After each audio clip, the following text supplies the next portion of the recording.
Classroom monitoring.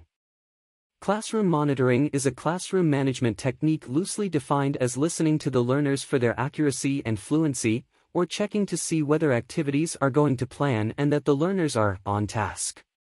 However, the monitoring is often carried out as a vague listening and looking exercise by the teacher, and sometimes not done at all, whereas in fact effective monitoring is a skill that needs to be developed if learners are to benefit fully from activities, particularly those of the information gap and group interactive types. 1. When to monitor.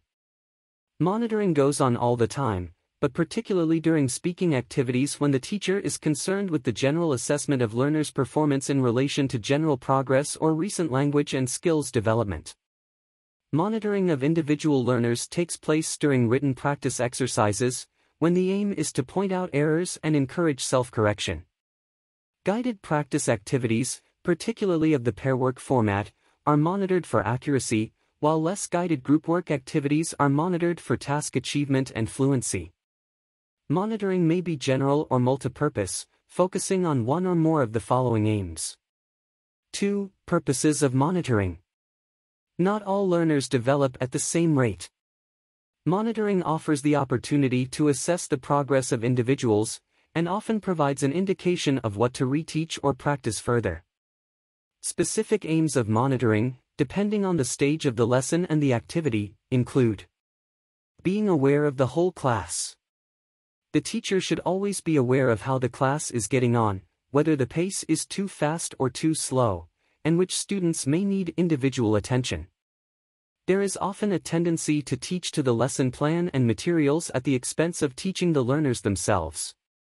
Listening for errors in the target language, particularly during guided practice activities.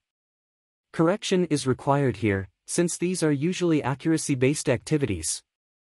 Listening to ensure that learners are on task. Some reinstruction, modeling of the activity or prompting may be required. Taking opportunities for micro-teaching to individuals or pairs who have clearly not grasped the target language. Assessing both individuals and the whole class. Monitoring provides clues to individual and group difficulties and progress. In this respect, monitoring is a kind of ongoing needs analysis. All students should receive some attention, even if it is only a few words of encouragement. Adding input. Particularly in fluency activities, learners may not be able to sustain output. The teacher's role here is to feed in language and ideas when appropriate to keep the activity alive. Assessing the development of fluency. This involves monitoring from a distance, and the teacher's role is often to take notes about common errors to be dealt with in a delayed correction slot, as well as mentally noting the use of target language in a freer context. Assessing the task.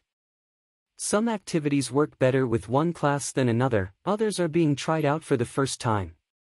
Monitoring offers the teacher the opportunity to assess the success of an activity and to get feedback from the learners. Planning. Monitoring facilitates decision-making in terms of what to do next, whether to modify the original lesson plan, planning future lessons and giving feedback to students on their performance. Maintaining discipline. Large groups may become restless and bored if some learners have finished a task before others. The teacher should have some short backup activities for these learners, or could use the quicker learners as assistants to help slower groups.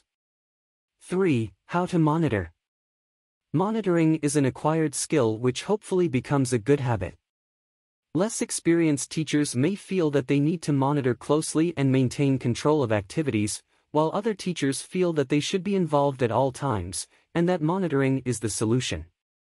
In either case, there is a danger of over-monitoring, interference, and a tense rather than relaxed, student-centered learning environment during less guided practice activities. Close monitoring needs to be carried out sensitively, and an element of personal and cultural awareness is required. Some learners resent a very close physical presence, others object to the teacher crouching in front of them. Monitoring from in front of the learners is distracting and sometimes intrusive, tending to interrupt the activity and shifting the focus onto the teacher. Students then expect the teacher to provide some input, make a comment, or correct them. Unobtrusive monitoring is most effective, and is often best done from behind the learners. Some useful tips are: move chairs away from walls. Make sure that there is a clear route around the classroom. Arrange seating so that all students are visible from wherever the teacher is positioned. Monitor pairs or groups randomly. Don't spend too much time with one individual, pair or group, and make sure that all learners are monitored. Rather than standing or crouching, sit with pairs or groups. A chair with wheels is an ideal vehicle for moving from group to group. Monitoring from a distance is done from any position in the classroom, which offers the possibility of tuning in on different conversations. In larger classes, the teacher may need to move around the room. It is important not to sit near one group for the whole activity, suggesting that the teacher is listening only to them. Often, the best position is behind the learners, out of their field of vision, so that they are focused on the task and each other rather than the teacher.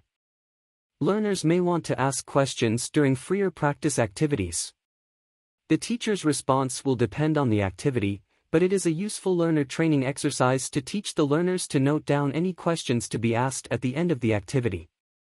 There are possibilities for self and peer monitoring. Self-monitoring involves training in self-correction.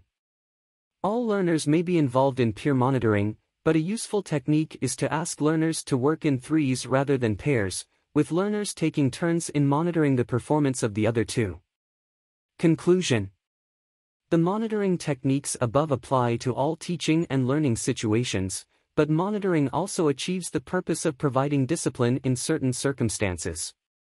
In classes where there are less well-motivated or younger students, and often in monolingual and mixed ability classes, the temptation for the learners may be to abandon the task, leave the task to more able students, or to lapse into the mother tongue. Sometimes the presence of the teacher in a supervisory role is enough, but careful monitoring guarantees the best performance from the learners and provides the most instructive feedback for the teacher.